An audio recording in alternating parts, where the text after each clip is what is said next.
Good evening guys. Date है आज 29 फरवरी leap year. और आज का दिन बहुत सिली मिस्टेक से भरा, बहुत अनएक्सपेक्टेड से भरा रहा है। लॉस में हमारा बुक आज जो है पीएनएल लॉस में नहीं बुक हुआ फॉर्चुनेटली। एक मैजिक भी काम किया इसलिए लॉस में नहीं गया। बट सिली मिस्टेक की वजह से पहले वो लॉस में ही था और कुछ मैजिक की वजह से वो एक प्रॉफिट में आके क्लोज हुआ। ऑल दो चार्जेस वगैरह देने के बाद वो सब नलीफाई हो जाएगा। तो आज नो लॉस नो प्रॉफिट वाला दिन था। तो देखते हैं आज हमने मिस्टेक क्या की और क्या मैजिक हुआ।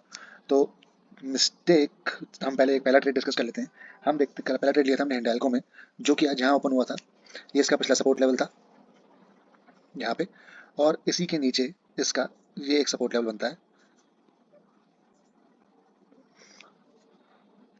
यहाँ पे। अब यहाँ पे जब स्टॉक आज कल कल कल दिन को ही स्टॉक यहाँ से नीचे क्रॉस कर चुका था और आज ऊपर सस्टेन कर रहा था।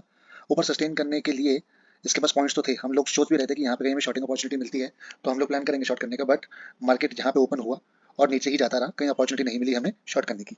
अब हम देखते हैं कि स्टॉक जो है वो अपने सपोर्ट लेवल पे आता है। सपोर्ट लेवल पे जब आता है तो हमें कॉशियस कॉशियस हो जाना पड़ता है कि ये अभी और नीचे गिर सकता है, सपोर्ट लेवल पे कहीं बायर्स ना हो जो कि इसको अचानक से ऊपर ले जाएं। और ये प्लस ये 500 का राउंड लेवल सपोर्ट भी बैठता है। तो हम लोग इस पर वेट करते हैं कि क्या कुछ हमें मिलता है। तो बड़े टाइम फ्रेम पे 15 मिनट्स में हम देख रहे हैं तो हमें कुछ फॉर्मेशन नहीं मिल रही, पर कुछ कैंडल्स ऐसी मिल रही है जो उसके ऊपर जाने का दिखा रही है कि ऊपर जा सकता है। तो हम देखना चाहते हैं कि करता क्या है, तो छोटे टाइम फ्रेम में चाहते हैं। छोटे टाइम फ्रेम पे हम लोग देखते हैं कि इसने स्टॉक जो है आज ऊपर ओपन हुआ, नीचे आया डाउन ट्रेंड में, और यहाँ पे एक डबल बॉटम पैटर्न का फॉर्म किया। एक डबल बॉटम पैटर्न मतलब यहाँ पे जो बायर्स थे वो एक्टिव हो गए। स्टॉक सेलर्स इसको नीचे ले जाने वाले थे, सेलर्स इसको यहाँ से यहाँ लेकर आए, ऊपर ले जाके और पुश करना चाहते थे, पर बायर्स ने पहले ही इसको पुश आउट देके ब्रेकआउट दे दिया। तो मतलब बायर्स यहाँ प्रेजेंट हैं। अब हमें बायर्स के साइड ऊपर की तरफ राइड करना है सिर्फ। तो हमें कुछ पॉइंट्स ढूंढने थे जो कि हमने ढूंढे थे। अगर हम यहाँ से फिबोनाची का यूज करते हुए निकालते हैं तो कहीं ना कहीं हमें पॉइंट मिलता है कि स्टॉक जो नीचे आके डबल बॉटम पैटर्न बनाया, ऊपर गया, ब्रेकआउट दिया सक्सेसफुल, और फिर नीचे आके पिछले रेजिस्टेंस पे जो कि 0.382 लेवल बनता है फीबो का, वहां आके कुछ ना कुछ रिएक्शन दे सकता है जहाँ पे हम एंट्री ले सकते हैं। इसलिए हम इस लेवल को यहाँ पे मार्क करते हैं, इस लेवल को मार्क करते हैं और छोटे टाइम फ्रेम पे जाते हैं एंट्री लेने के लिए। और हम एंट्री लेने का वेट करते हैं। अब हम वेट करते हैं कि स्टॉक जो है वो डाउन ट्रेंड में है, ऊपर जाने के लिए यहाँ अप ट्रेंड बनाया है, बट स्टिल अभी भी स्टॉक जो है वो बड़े डाउन ट्रेंड पे, इंट्राडे का जो डाउन ट्रेंड चल रहा है उसको अभी तक क्रॉस नहीं किया है। 50% सपोर्ट पे ही है, मतलब मेजरली अभी डाउन ट्रेंड ही चल रहा है। और हमारा ये एरिया है जहाँ हमें ऊपर सपोर्ट में इसको हटा देता हूँ बेटर क्लैरिटी के लिए। Just second. हाँ, तो ये हमारा एरिया है, ये हमारा एरिया है जहाँ हमें बाइंग अपॉर्चुनिटी ढूंढनी है। अब स्टॉक अप ट्रेंड में आया पर मेजर डाउन ट्रेंड अभी भी लीड में है। तो हम लोग सिर्फ यहाँ से रिट्रेसमेंट पे, अगर स्टॉक यहाँ से आया है तो सिर्फ यहाँ पे रिट्रेसमेंट ब्रेकआउट पे हम लोग ट्रेड नहीं ले सकते। कुछ मेजर रीजन चाहिए, कुछ पैटर्न चाहिए ताकि हम ऊपर जा सकें। हम देखते हैं कि स्टॉक नीचे ट्रैवल करता है, जहाँ से बायस पुल कर रहे हैं, फिर ये ट्रैवल करता है, फिर इसी जोन से बायस पुल कर रहे हैं। तो कहीं ना कहीं ये एक ट्रेंड लाइन को फॉलो करते हुए नीचे आ रहा है और ब्रेकआउट दे रहा है। तो ये बनता है descending triangle pattern. Descending triangle pattern बनने के बाद हम लोगों ने जब इसके ब्रेकआउट पे, जो कि एक वॉल्यूम ब्रेकआउट था यहाँ पे, फिर वॉल्यूम था इसका, अब हाई क्रॉस हुआ, वहाँ पे अगर एंट्री पंच भी करते हैं। पर एंट्री पंच करने से पहले हमने एक और बेनिफिट जो हमारे बेनिफिट में था कि हाँ थैंकफुली हम सही सोच रहे थे, वो ये था कि सर पिछला सपोर्ट आ रहा था, ये जो रेजिस्टेंस आ रहा था, हम वेट करते कि एक बार ये भी इतनी ऊपर आया ही है तो ये रेजिस्टेंस भी एक बार क्रॉस हो जाए तो हम श्योर हो जाएंगे कि ये ऊपर जा रहा है। और तीसरी कैंडल में ही ये रेजिस्टेंस भी क्रॉस हो जाता है। तो हम लोग रेडी हो जाते हैं यहाँ एंट्री लेने के लिए, और हम अपनी एंट्री पंच भी करते हैं यहाँ पे विद स्टॉप लॉस और रिलेटिवली लो सपोर्ट जो कि बैठता है ये सपोर्ट के नीचे अराउंड यहाँ। और टारगेट्स हमारे होते, ये वाला एरिया तो कवर हो ही रहा है, ये गैप फिलिंग है ये ऊपर वाला, ये टारगेट्स हमारे होते। बट देख सकते हैं कि अनफॉर्चुनेटली हम फट से अपना ऐसा हिट करवाते हैं विदाउट एनी, एक दो रुपए का भी प्रॉफिट नहीं आया और वो जाके फट से हमारा स्टॉप लॉस हिट करता है। गलती क्या हुई, सिली मिस्टेक जो हुई हमसे ट्रेड लेने के बाद हमें ध्यान आती है हमेशा। तो देख सकते हैं कि यहाँ पे ट्रेंड लाइन को एक सपोर्ट, दो सपोर्ट और तीसरा सपोर्ट, तीसरा जो रेजिस्टेंस है वहाँ पे क्लिक नहीं हुआ, हम उसी ब्रेकआउट में हमने बाय कर लिया। जबकि होना ये चाहिए था कि एटलीस्ट 3 सपोर्ट यहाँ पे होते, 3 बार टचेस होते, तो हम लोग मानते कि चौथी बार में ये ब्रेकआउट करता। पर ये एक सिली मिस्टेक की वजह से हम लोगों ने यहाँ पे एंट्री ली और फट से अपना स्टॉप लॉस जो है वो हिट करवा दिया। ये था हमारा इडियोटिक मूव। हाँ, स्मार्ट मूव ये भी था कि हमने यहाँ पे आके इस रेजिस्टेंस के टूटने का भी वेट किया। इस कैंडल को देख के हम एक्साइट नहीं हुए, बड़ी कैंडल को देख के, it was a good thing. But वही स्लिम स्टेक और हमारा एक अच्छी कॉन्फिडेंट ट्रेड की वजह से हमने अच्छा स्टॉप लॉस हिट करवाया था, क्योंकि हमने ट्रेड में अमाउंट भी अच्छा खासा इन्वेस्ट किया था। अब बात करते हैं हम दूसरी ट्रेड की, जहाँ पे एक मैजिक काइंड ऑफ वर्क किया है, या फिर कह सकते हैं कि हमारा स्टॉप लॉस काम कर गया।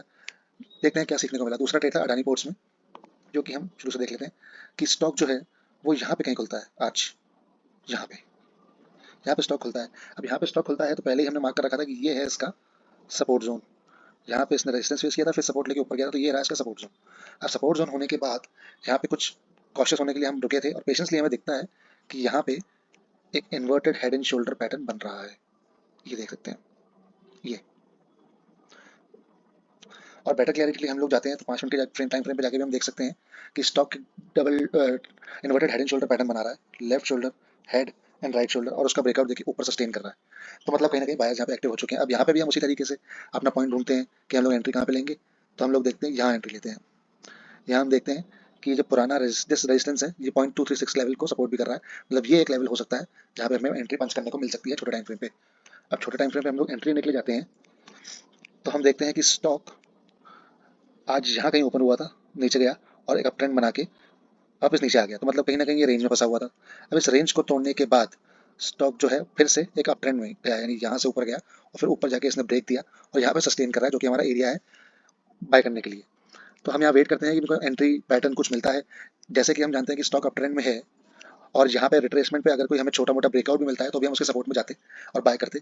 पर हम बेटर क्लैरिटी के लिए वेट करते हैं क्योंकि हमें वैसा ब्रेकआउट मिला भी नहीं।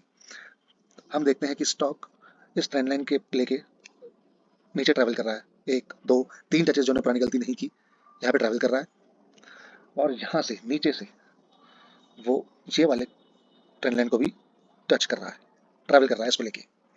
तो अब देखते हैं कि ये बन रहा है एक हमारा पैटर्न। अगर इसको एक्सटेंड करें तो यहाँ से कहीं ये बन रहा है। इसको देखते हैं, हमारा पैटर्न बनता है कि स्टॉक अप ट्रेंड में गया और यहाँ पे एक ट्रायंगल पैटर्न बना रहा है जिसका ब्रेकआउट हमें 3 टचेस के बाद जूम करके देखते हैं हम लोग, तो 1 2 3 टचेस के बाद चौथी बार वॉल्यूम ब्रेकआउट हमें इस कैंडल पे मिलता है। अब वॉल्यूम ब्रेकआउट हमें मिला है 3 टचेस के बाद, तो वी आर श्योर और अच्छी खासी क्वांटिटी के साथ हम लोग इसको बाय ट्रेड में पंच भी करते हैं। तो अगर इसको बाय ट्रेड में पंच करना है हमें, हम करते हैं जहाँ पे पंच जैसे विद स्टॉप लॉस और पैटर्न के नीचे का सपोर्ट। अगर ये पैटर्न है इसके नीचे का सपोर्ट ये बैठता है, इस पैटर्न नीचे का सपोर्ट बैठा है ये यहाँ, और ये यहाँ पे हमें ब्रेकआउट मिला है, तो ये इस लेवल पे हमें ब्रेकआउट मिला और ये एक रेजिस्टेंस लेवल है। तो इसके ऊपर तो हमें 2 टारगेट्स अचीव करने के लिए चाहिए ताकि हमारा आर रेशियो भी बैठे। हम जूम आउट करते हैं तो देखते हैं कि ये वाले जो लेवल्स हैं, एक सेकंड, ये वाले लेवल पे तो हमें ब्रेकआउट मिल ही रहा है रेजिस्टेंस लेवल पे। इसके ऊपर के जो लेवल्स हमें दिख रहे हैं वो दिखते हैं हमें, फर्स्ट लेवल बीइंग दिस जहाँ पे स्टॉक रेजिस्टेंस फेस कर सकता है क्योंकि यहाँ पुराना सपोर्ट भी था, और second level being this target 2 जो कि यहाँ से रेजिस्टेंस खाया था और रिसेंटली यहाँ पे भी सपोर्ट लिया था फिर नीचे आया था। तो ये हो गए हमारे टारगेट्स, इसको हटा देते हैं हम। ये हो गए हमारे टारगेट्स। हम इसको पंच करते हैं ऊपर वाले टारगेट के लिए जाके। अब एक गुड आर रेशियो 1:4 के आर रेशियो पे हम लोग ट्रेड को लेकर आगे बढ़ते हैं। ट्रेड पता नहीं कैसे और क्यों कैसा हमें मार्केट एक्सपीरियंस कराना चाहता था कि स्टॉक जो है एंट्री लेते ही साइडवेज हुआ और बहुत तेजी से नीचे आया और लगभग हमारे स्टॉप लॉस के बिल्कुल करीब आ गया, जहाँ पे हम अपनी होप तो लूज कर ही चुके थे कि शायद ये स्टॉप लॉस हम हिट करवाएंगे। बट फॉर्चुनेटली यहाँ पे हम देख सकते हैं कि विद इन लास्ट आधे घंटे में ऐसी रिकवरी आई है, एक मैजिकल रिकवरी, ये था मैजिक, जिस वजह से हमारा जो है टारगेट यहाँ पे हिट हुआ। और जो पोर्टफोलियो हमारा आज अपने सिली मिस्टेक की वजह से पुराने स्टॉक में लॉस में था वो इसने रिकवर करवाया। जो हमने पुराने स्टॉक से सीखा कि 3 टचेस एटलीस्ट सेलिंग मिस्टेक्स के साथ नहीं करने, वो यहाँ पे हमने फुलफिल किया और यहाँ सक्सेसफुली हमने ये टारगेट बुक किया। तो यही था आज का ट्रेड और it was good, it was a confident day. But इसको आज हम अपनी डिसिप्लिन ट्रेडिंग में नहीं डालेंगे क्योंकि सेलिंग मिस्टेक बहुत अच्छी खासी की हमने।